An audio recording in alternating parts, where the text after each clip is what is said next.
This January webinar, I'm going to be showing you the artist side of ZAPP. So some of you may already have an artist account, but for those who have never seen what the process looks like for artists, this is going to be insightful for you. I'm going to show you the process of registering for an account, uploading images, booth shots, finding an event, applying to it, paying the fees, and finally how applications are managed on the artist side. While I won't go into a whole lot of detail, this will give you a general overview of what the artist side looks like, and it's going to inform you of certain things to be aware of as you set up your events and collect entries.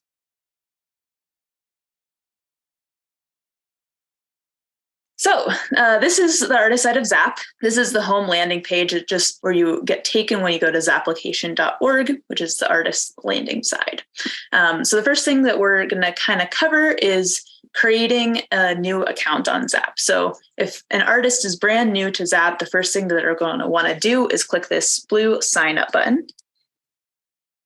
And on this page, it'll walk them through the sign-up process. As a reminder, artist accounts are free to use, so all they have to do is fill out this information, and then they have an account that they can use to apply to your shows. So the first thing that they're going to want to do is agree to our legal terms. This just like covers any liabilities and stuff. So they just have to check this box. Then they're going to create a username.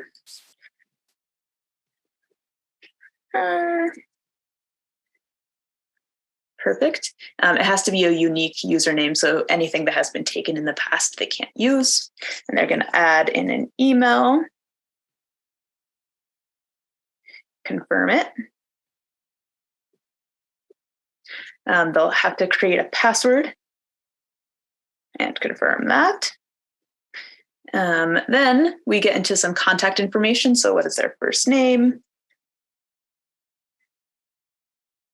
Just for the example of this, they can select if they're an individual or a team, and if they work with associates. So if it's a group of people who are collaborating on one project, that would make them a team. And if it's someone who does work for someone else, that they might want to add that person as well, someone who does work for them, so that they can add those names.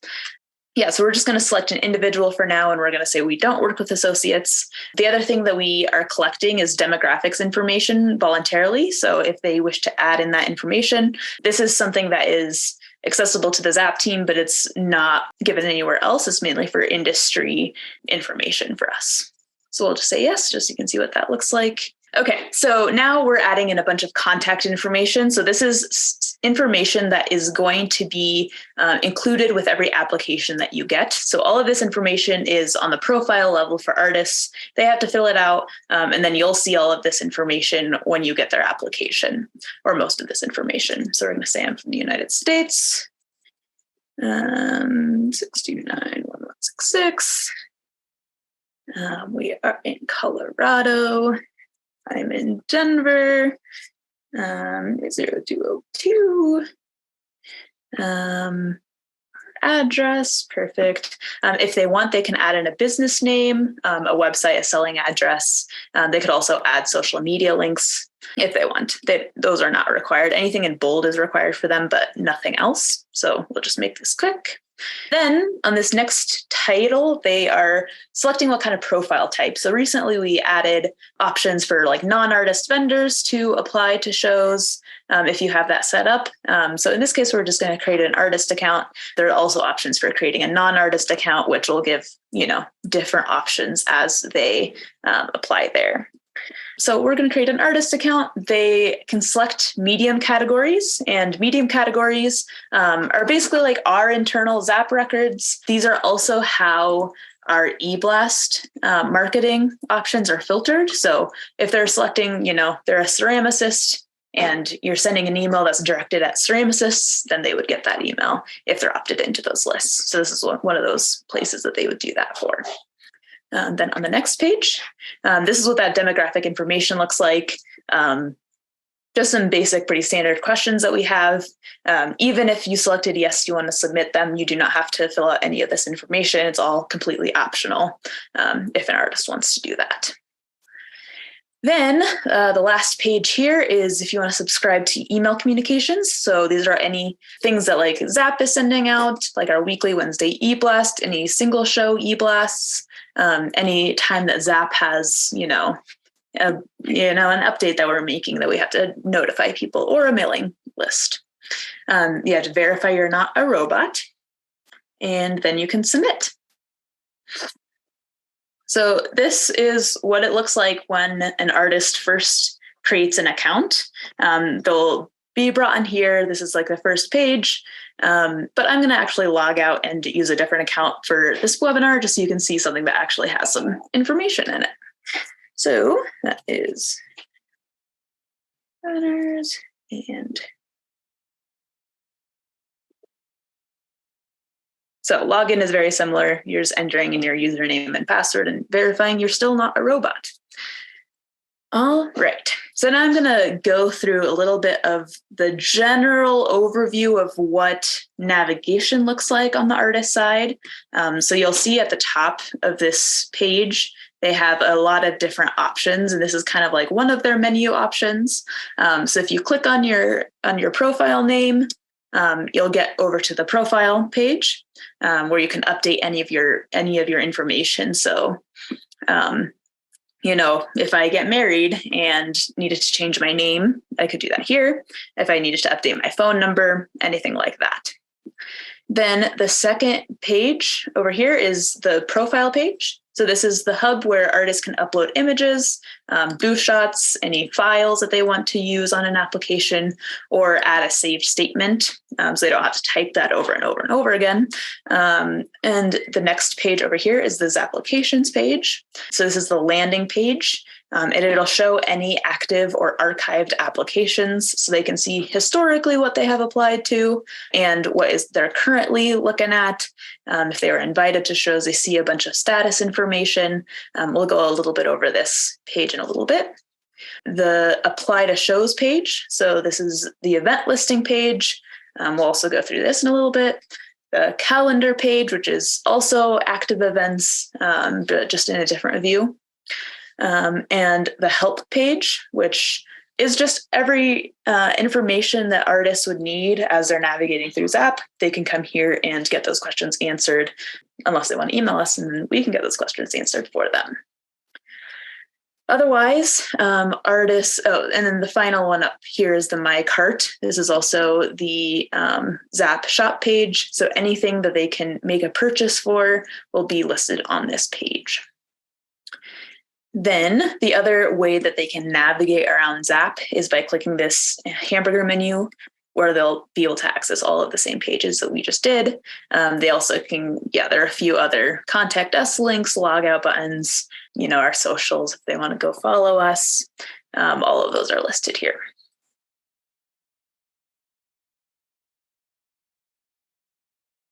The first thing that a new artist would need to do before they get started applying is go over to the portfolio page and upload their images. So we're going to walk through that process. This is probably one of the processes that artists ask us most about, and we're pretty adept at answering those questions that they have. So that's great. So any images that they upload for the jury process review are uploaded into this section. They can add folders to organize themselves. These are organized by tabs. So artwork images, booth shots, files, and saved statements. So we're just going to go over how to upload an artwork image. It's the most involved one of the three. So the first thing that they're going to do is they are going to browse and choose the image that they would like. I recently went to Belize, so I figured I would share an image that I took from outside of our house, right off of the Caribbean. Oh, just kidding. Too big. So this is one of the errors that artists can get. They get it a lot. Their file size is too large. So I'm going to just choose a different one that I actually know I've uploaded before. So you got to see my nephew instead. So artists are required to add an image title. Lyndon. They can add it to a folder if they've created folders. They can add a price value. Anything that's in bold, they're required to add. We'll just call this $5,000. He was born in 2019. We can just say this is a photography medium. These are all of the fields that that artists are, that you'll see like on the On the application, you can view these details, and you can also see them during the jury. So one question from Lonnie, can you take out the price field? Currently the price, all of the fields that are required, so price, medium, image title, the actual file, and then the measurements, all of those are required. But to work around that, if someone's like, I don't really have a price value for this, they could enter a 0. They just have to have some value in there.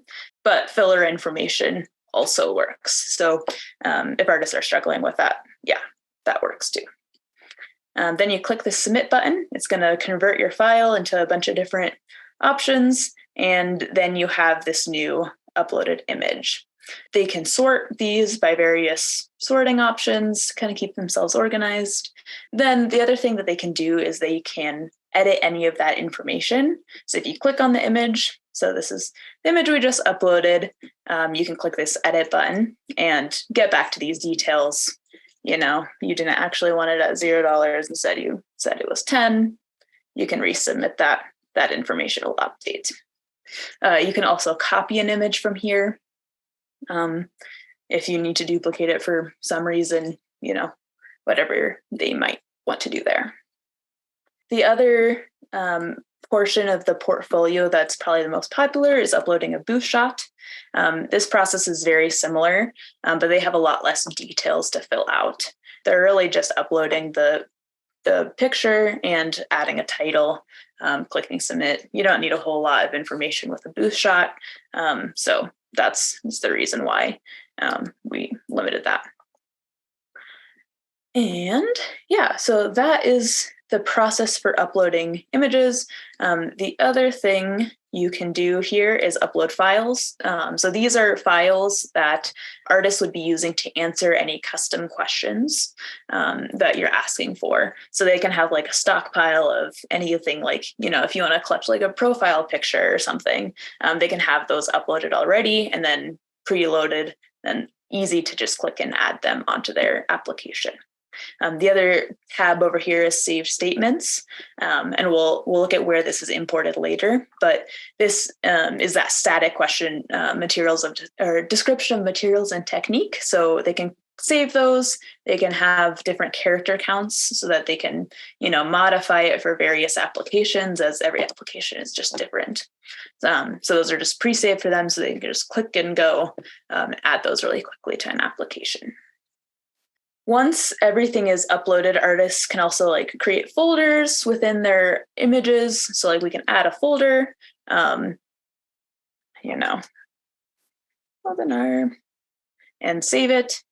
And then they can go in and add various images into that folder just to keep themselves organized, in case they don't want everything to just be in one free form blob.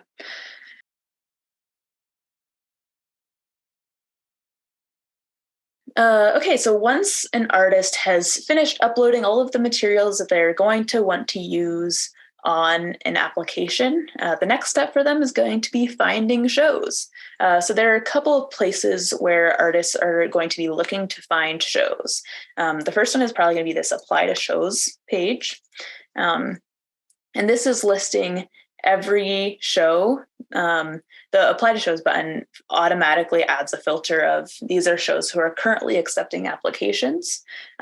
So anyone who is, currently accepting an application is listed here. They can also modify any filters. So you can look by application deadline, the application status, if it's open or if it's open and closed, any of those options, event dates.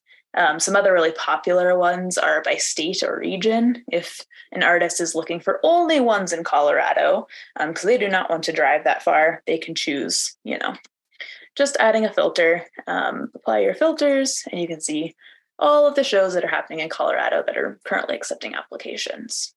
They can also sort this list by event dates, application deadlines, early bird fees, a bunch of stuff like that, depending on what they're looking for. So it's pretty nice that they can just change those around and find what really they're looking for. You can also favorite shows. And so then you can make sure you don't miss deadlines. You can see a list of just your favorited shows so you can keep tabs on them. The other place that artists are looking for shows is our calendar view. So this is doing the exact same thing. You have all of these same filters up here, but it's just in a calendar view. So you can see, oh, there are a bunch of deadlines that are happening tomorrow. So I want to look at this list and see what it looks like. There's also a different compact view. This is mainly for people who are on a cell phone. And they can see, oh, look, I want to look at the 20th, and they can see all of these event details for all of the shows that have a major, date happening on the 20th. Yeah, and then, you can also have a bunch of filters here too, just like the other events page.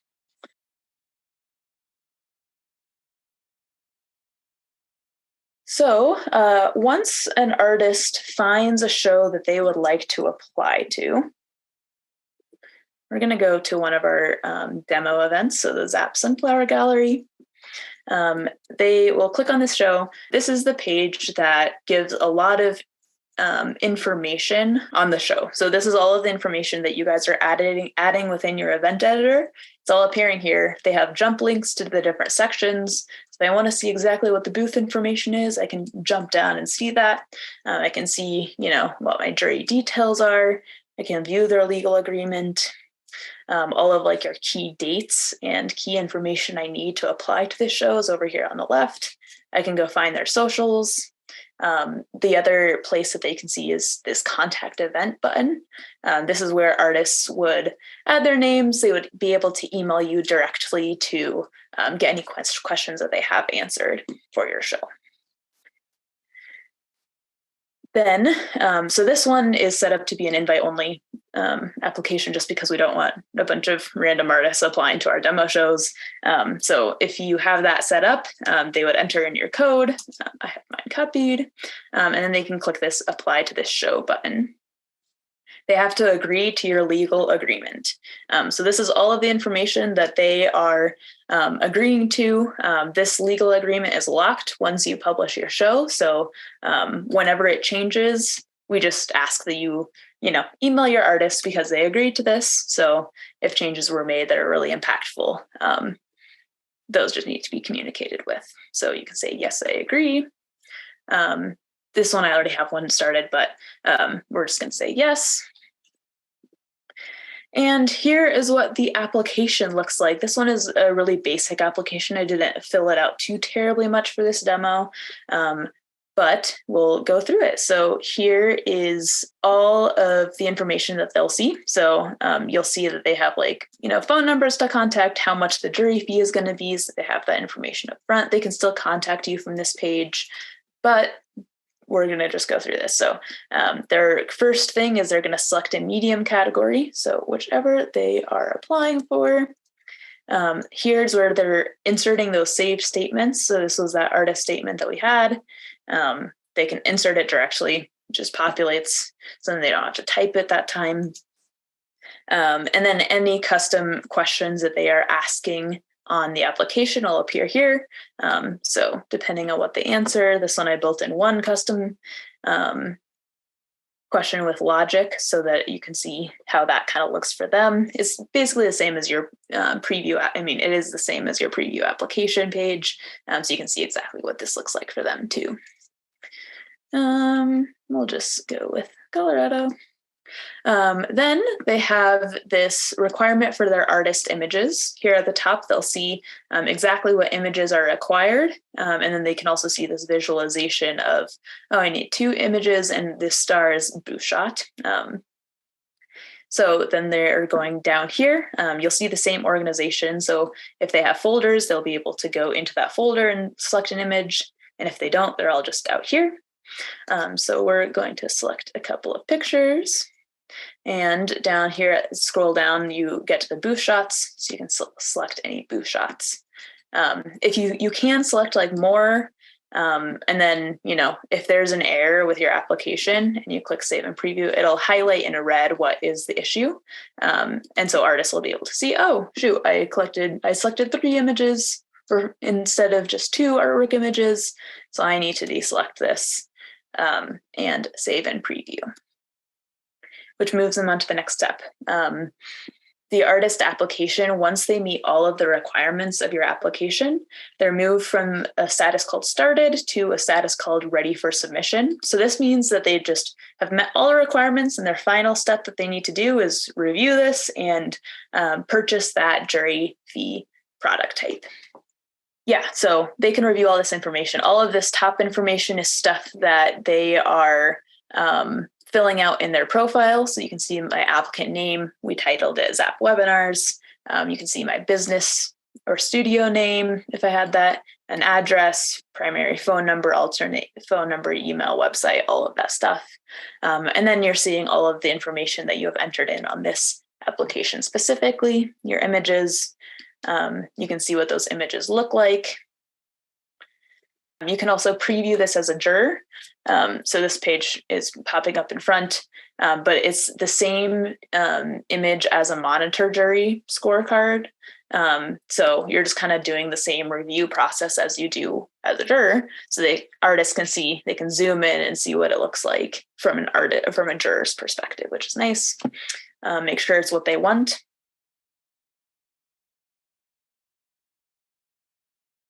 Once they're all finalized and set with everything that they see, they can click this checkout button. Once they get to this page, they will see any products that are active for purchase. So if they're applying to multiple shows, sometimes artists will wait to do all of these steps until they're done. They can add all of the application fees at once and just make one purchase instead of making, if they're applying to 5 shows, making 5 purchases. So once you go from that page, this page, the application fee is automatically added over to their cart. Then they can go through this section, click next step. Here they're able to update quantities. In this case, a jury fee cannot be updated to, buying 2. So we can just click next step. If they had a coupon, so they're like an award winner from last year and you gave them a coupon, they can apply that here. Then click next step. And then they are selecting what payment method. So if you only have credit card or only check selected, they won't have this drop down. It'll just automatically select whatever you have available to them. In this case, I'm just going to select a check so we can look at what this looks like. And then once I click check, I can enter in this check number. So 0. I can add in notes if I want. Hi, admin. And then my final task is to click this green submit check payment button. And that's all there is to it. They will get an emailed receipt. For checks, they're giving the address of where they need to send the check, which is directly to you guys, your contact information, any of that stuff. So now they have purchased this application fee and they have applied.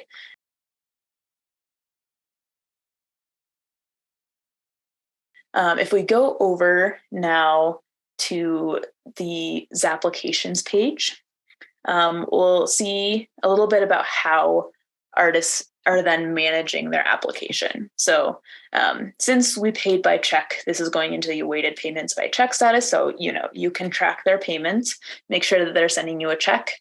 And then, if they were paying by credit card, they would move over to the received status, and this would just say received.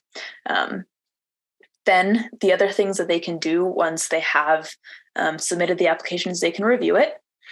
So they can see exactly that same page just to make sure that everything looks good. If they want to just verify some information, they can do so.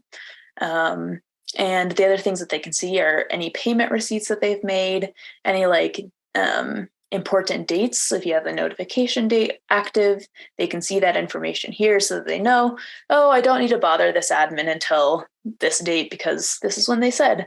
They can see the entire full information. They can also create tags and add comments. So, maybe they want to say like first choice, something like that. They can do that. And they can also filter this page just to see certain tags or stuff like that. So the other aspect of this page for them is post-jury process. So once you've invited them to their show, this is what their application, this top one right here is what they're looking at. they have the option to review the application again. They can see the full information of the event again, and they can click this accept or reject invitation button. Once they do so, they can see when the deadline is for the invitation, and they can accept or reject or decide later the invitation. So once they click this accept invitation button, they are moved over to this accepted status. So for ZAPP, basically it means you've been invited. Once you're invited and you accept your invitation, now we're just waiting for them to make that final booth purchase, and they are all set for your show and ready to attend. So to do that, they will have this purchases button, and this is taking them to the exact same page that the My Cart button is going to. So they can click purchases, and now we can see, oh yes, this is a booth fee, and I want to make this purchase, so I can add it to my cart. See it over here, and then going through the same steps that we went before, adding any coupons that they want, and then again selecting your payment. I'm just not going to finish this just so I don't have to refund myself later, or anything like that. But yeah, once they make that booth purchase, well, actually, I'll just do by check so you can see the change of status. So we're selecting check. We'll just zero this out. This is the notes section where if you're collecting any like booth requests, they can enter like number 124, something like that. You'll see that note on your end. And then once they make their booth purchase, their status, well, this one will go to awaiting payment by check because, they selected a check. But normally this would go over to the confirmed status. And then you'll know anyone who's in confirmed has made their booth purchase. They are all set and ready to go. You'll also see this second payment that was here. So you can click on this and get a receipt for that transaction, and see exactly what your message was to the event, those kind of things. So that concludes the artist side of ZAPP for our webinar. I hope you guys learned some new things by seeing how artists use ZAPP, and perhaps it'll inform some decisions when you host your events. I also just want to plug some resources for artists. So we have our help center, so they can get there through this little help icon. We also have our contact support button, or our contact ZAPP team. So if they're having difficulties like navigating the site, or if they just have like a question for ZAPP, they don't know where to buy their booth or how to submit their application, send them to us. We can take care of them for you. That's why we're here. So we can show them exactly what they need to do, make sure that they're all set up. And that's our contact information for artists specifically, just so they can reach us. So that's it. We'll talk to you all next time. Thanks for joining us.